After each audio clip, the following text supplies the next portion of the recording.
Look at that. Must be nice. Look at all this big, just beautiful earth out here. And we spend the majority of our life missing out on it because we have to work. Pretty lame. Pretty lame. So recently, in my last video, I talked about how a friend of mine got fired and that job security doesn't exist. In fact, the video was about job security, but I use my friend as a way to use his situation as an anecdote to correlate all that, right? And thinking of that, I realized let's just talk about jobs in general, 9 to 5s, and how much they suck. How working a 9 to 5 is I won't say miserable. For some people, it's miserable. For me, it's not really miserable, but it's not really a enjoyable experience. And I'm bringing the little microphone back, even though it's falling apart. Well, it's $20 from Best Buy, or maybe 15, $20 from Best Buy when I bought it. It's not really that big of a deal. So, a little backstory on myself first, right? Always gotta give backstory. We always gotta explain things properly. I'm kind of a nomadic person. I don't really stick to places or things or even people, and I've always been like that. Been like that since a small child. In fact, if you don't know, I want to do the little rehash again. I actually live out this car that I'm talking to you in. I've been doing it for now 607 days, and going a little small into the recap, even though I've explained this multiple times. But I don't know who's going to see this. It's not like I'm some big YouTuber or whatnot. That happened out of frustration. It wasn't eviction. I didn't cause it. It wasn't me. My credit's good. But frustration of family and people and just life, just things. When you get fed up. Well, I'm the type of person, once I get fed up, I'm like, I'm done. I'm just going to wipe my hands of everything and move on. And that goes with me being kind of a nomadic person. I can absolve myself of things easily, and I take the unbeaten path. I'm quick to take the unbeaten path. I'm like, instead of doing things the normal way, I'll just go, you know what? This makes the most sense to me, even if it's like the least traveled way. It looks like something that might be challenging, but I'm like, screw it. It's closest. I'm out. Hence me living in the car. Got fed up. I'm out. Right? That's important because it gives an insight of my mentality, how I do things, how I think, how I operate, and even things like that. Since a small kid, I was never interested in working. Back when my life was actually stable, I used to live with my great grandparents, right? And being with them and in a community and in a house and all the other stuff. As a small kid, you would always get asked, what do you want to do with your life? What do you want to do with your life? What do you want to be? You got the whole astronaut, doctor, all that other type of stuff, right? If you get to have a normal child experience, and I say that because a lot of my peers didn't. I mean, I kind of didn't either, but that was like the grace period in my life before things went to hell. I never knew what I wanted to do. Well, like most children don't. But, and I'm giving all this because it's important, not just me rambling.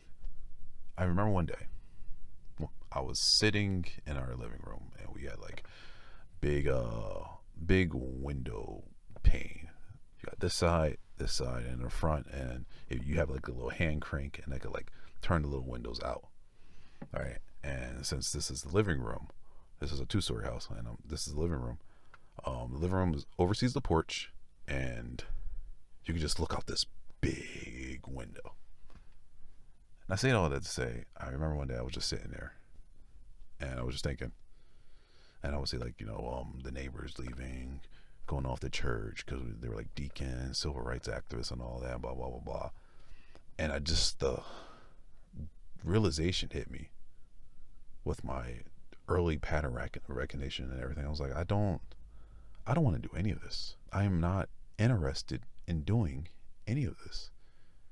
Seeing people do the same things, get up, go to work, go to church, come home, get up, hop in the car, go to work, to church, go home. It was just a monotonous pattern, and I recognized it really early. And when I say my great grandparents was still alive, so this has to be somewhere between 6 to 8. I don't know if my great grandfather was still alive at that time. So being generous, we'll say 6 to 9, right? Real early, I realized I don't want to do any of this. It's just the pattern does not interest me. And that's something that is translated into or carried on until me becoming an adult. When things get monotonous, when things get boring, I just move on to the next thing. Give a little more backstory on myself. I was previously a high school dropout and other stuff, because things were boring. It was the same pattern. I wasn't being challenged. I was in a school that was behind. I'm like, well, I'm bored of this. I'm out. That type of stuff, right? So going back to jobs. When it comes to jobs, right? I've never really been interested in working, though. That, and I don't know, maybe it was because of just being introduced to media and other things. I always lean on the creative side. Creativity thing is what I love. Now, I'm not saying I can't work. I've worked. I was introduced to general labor as a young kid, around that same age, going around the neighbor's house. I cut the grass. He's my friend. It's a family friend, but she makes him cut the grass, his grandma, so I got to help him cut the grass, shoveling snow in the cold to make some money, blah blah blah blah. I've done all of that. I know how to work. I have a good work ethic. I can work. I don't like working. The thing I realize that I love the most is freedom. I like the freedom. I like creativity. I like being able to work in things that I find enjoyable, right? And just not being bored. I have to be challenged. Hence why one of the reasons why I love being creative, because there's always something new. There's always a new challenge. 9 to 5s stifle all of that.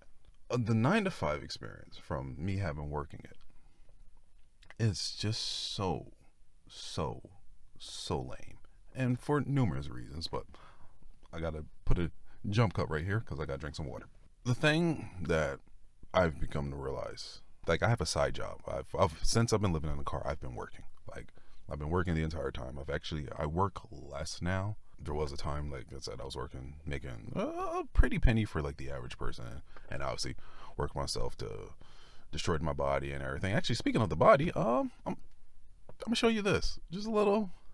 It's for a different video, but I'm gonna show a little progress I've been making.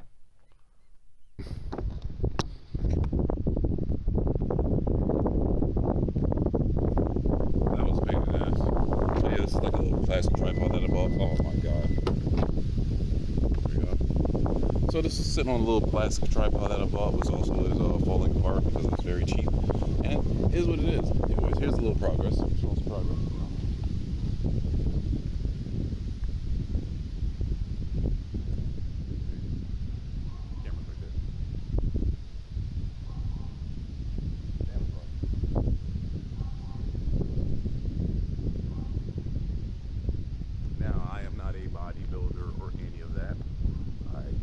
So I'm getting my sports body back. Oh my god, I'm getting my sports body back. I'm leaving all this in. So just a little progress from where I was to where I am. This time last year I was still very chunky. I still have some body fat, but it's not where I was, and I have way more muscle and my cardio is better. So just a little snippet on my fitness journey. Yeah, you see that? But that's for a different video, for the fitness journey and things, since I've been doing this, because I have set goals that I made when I started living out here. What I said I wanted to do before I go back to traditional life. But getting back to the point, because it's starting to become a little ramble.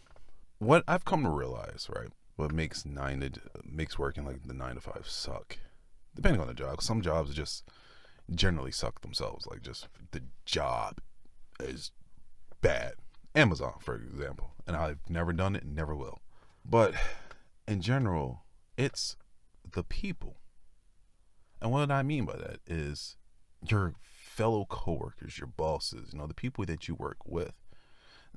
Customers are customers. You know what to expect from customers. You're going to have people that are terrible, people who are entitled, all that. You just come to expect it. But the people you work with can make or break the job experience. And for the most part, they break it. Now, at my side job, right, I've been there for 5-6 years now, off and on. It's a seasonal job. I don't work there full time. And with this job, there's always drama. No, that's nothing new. Where there's people, there's going to be drama. The human experience is primarily trying to overcome human-caused problems, right? But with this job, one thing that's always been funny is the cliques that people would make, which is nothing new either. People beef with each other. And when people beef with each other, for whatever reason, they try to, step on each other's toes. And that was always like funny to me, because up until, 4 years ago, this job was a job where you make $10.50 an hour. For $10.50 an hour, you're trying to set each other up, snitch on each other, do what you can to get that other person, to ostracize that other person, or create a group where you ostracize each other because of what? It's just a workplace. It's just a contract. Just make your money, do what you got to do, and leave. It's a security job, by the way, right? I'll say that much. I'm not going to say too much because I still work there.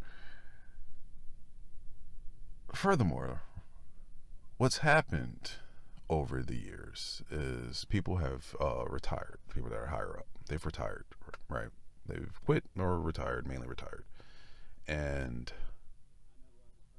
with that, others have got promoted. And those people that got promoted, they essentially, they failed forward. 100% failed forward. You ever have the type of person you look at, see how they operate, and you just wonder how they get out of bed and tie their shoes? Those type of people. One person in particular, and I can't say his name, even though I want to say it so bad. But I'll give an example. This person previously didn't do the schedule, right? He wasn't scheduling. This is years ago. And then the people that did the schedules, they left. So now he became in charge of scheduling. So 1 year he wasn't doing it, next year he was. He became in charge of scheduling, and immediately, the schedules became a disaster. The schedules became a disaster so bad to a point that one day I was bored. Absolutely bored. Had nothing to do. And I'm like, let me call into the job, because I know nobody's going to be scheduled today because this person messed the schedule up bad. So I call up. Lo and behold, they need people to open up because the schedule's a mess. So I go to the job. I'm like, cool, let's go. I go to the job, right? I get to the job, and as I'm walking up, 2 other coworkers are walking up as well, who also weren't scheduled. And I was like, hey, how y'all doing? And I'm like, it's like, you got scheduled today? I was like, no, I called in. I was like, that's crazy. I called in too. Wait, you called in yet? Yeah, we called in. And we all called in that day because we had nothing to do. And we knew that the schedule was going to be so bad that nobody was going to be there. This person that does the scheduling has then since got promoted again, like to a head position. And with that, it's just, I can't say a lot. Like I said, still work there, even though it's a side job and I'm barely there. But with that, it's the decision making. It's so absolutely asinine. It makes no sense. And it makes you go, why am I working here? This man does not deserve this position. This man is making rules for other people to follow that are actually making the job harder to do. And it's not just him. There's others. There's another person who is very micromanaging. And for the job, it's nothing new, right? It's nothing new at all. We've always had micromanaging people. In fact, there was times where the people who previously retired and whatnot, they would sometimes micromanage each other. These are head managers micromanaging each other. And the rest of us are just sitting back just going, we know what we're doing. We're telling our supervisors, especially where I worked at, me and my supervisors were on it. My supervisors were great. We were pretty much self-autonomous. We knew what we were doing. We had everything down packed. Phone overheated. It's probably its way of telling me I was talking too damn much.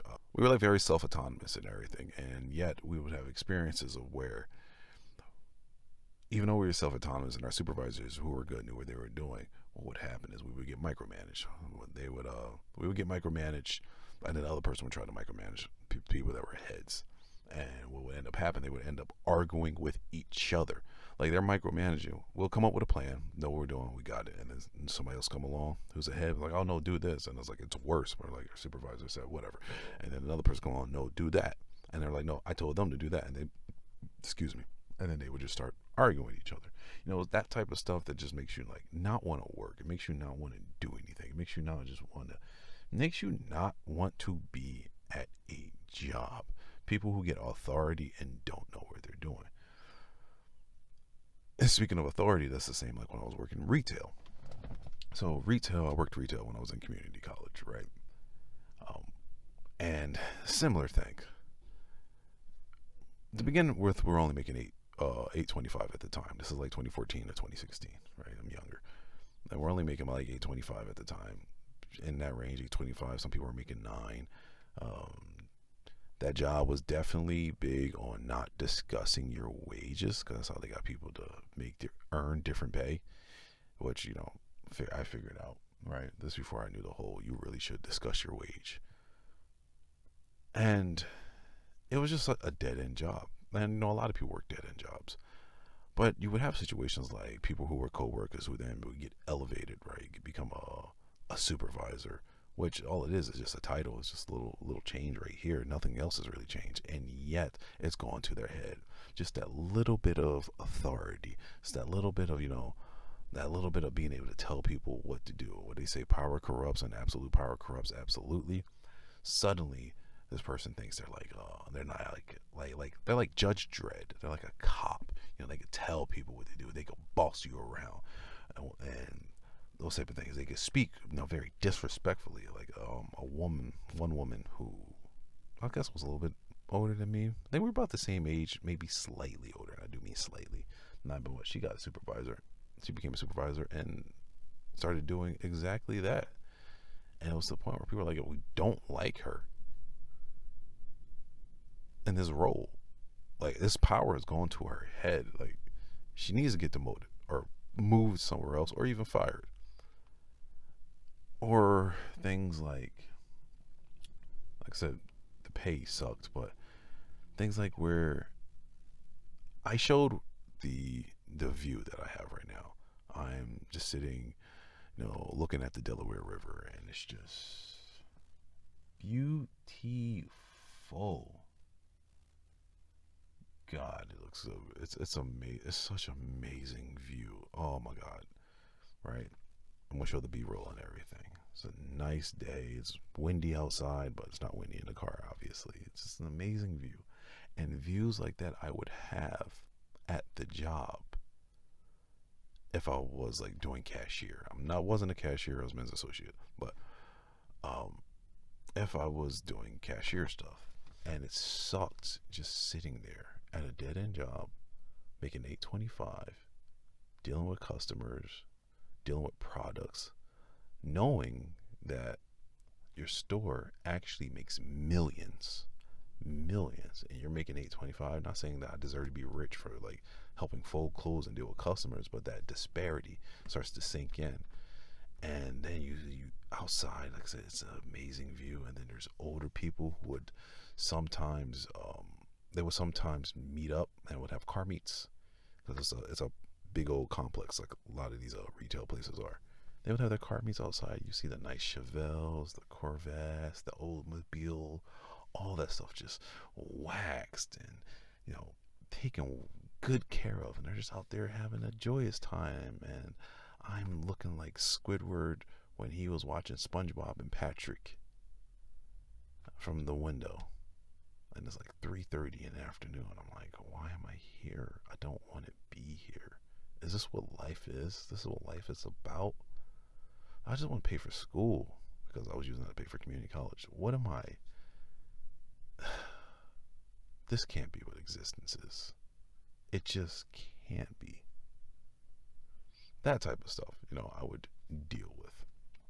And even to these, like, even when I was at my side job more when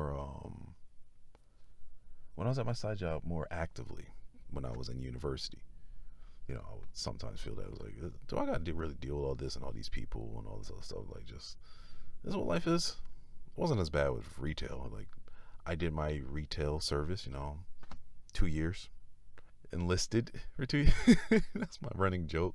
Either we call retail prison or we call it act like it's the military, 2 years of service in the retail division. Right? And I think everybody should do retail so they can have an understanding of how not to be just such an asshole customer. But after those 2 years, get the fuck out of that, right? But it's those type of things where it's just like this 9 to 5 thing that I was never really interested in. These experiences made me less and less interested, right? The best work I have had besides working for myself, doing freelance stuff, right, is when I was at my university and I was doing federal work study and I was working at the YMCA and I would just help older people like carry boxes. I would volunteer for the food drives. I don't want to sit at this desk, but you need something heavy to be carried. Oh, I got you. Go over, grab the big old boxes, go over, put them down, put them in people's cars. Like, I'm a big dude. Like, I could do manual labor easily and stuff. Water. I could do all that stuff easily, right? And it felt fulfilling. You're working with people. Like, you're doing something. You're helping people out. There's none of the bullshit. Well, there's bullshit at that job as well, but I wasn't really involved in that. I was just helping people out and getting paid to do it. And that felt good. It felt like accomplishing something. It felt, you felt community. You felt, okay, my existence, I'm doing something with it. And then obviously you have my creative pursuits, right? Which I love to create. Once again, it gives a sense of accomplishment. It just makes you feel alive. It's a challenge. With those, obviously, dealing with clients and things can be annoying. Clients aren't always the best. But with that, you still have a bit of control. It doesn't feel soul sucking. And I've had times where I've just been editing at a computer for hours, trying to get something just right, and it's driving me crazy. I want to strangle anybody and everybody, and then you're done. You're like, I did that. That was great. Don't really get that at a 9 to 5 experience. Obviously, I have more stories of that, but if I was just like invoke other people, like the previous video that I made, my friend, his 9 to 5 gets fired, right? Great productivity, great work ethic, doesn't matter. The same BS. Parents, 9 to 5, same thing. Just the slog, the of it. It makes the lifestyle that I currently live, like the whole car thing, it makes me not want to stop living it or focus on going so hard to make things profitable and for myself and the way I want to do things when it comes to like freelancing and things, just because the other experience, the other avenue is just like feeling like a robot, feeling like a drone, just feeling because of management, because your coworkers, because of the economy and this way the system is set up. It's just not fun. It's not fun. And there's no way, as I sit here talking into the little microphone, talking into my Sony Xperia, sitting in my car, as I look out and I see people in their boats and just, the blue sky, the green forest, green trees, the geese and everything, right? There's no way you could tell me that even with all the harshness that nature has, and nature can be harsh, that life was meant to just slog through a 9 to 5. Ain't no way. Ain't no way. And if God was to come down right now, I say, yes, I would still refuse. No. Can't do it. What did Mike Singletary say? Can't win with him, can't play with him, can't do it. But something like that. Can't do it. But that's it.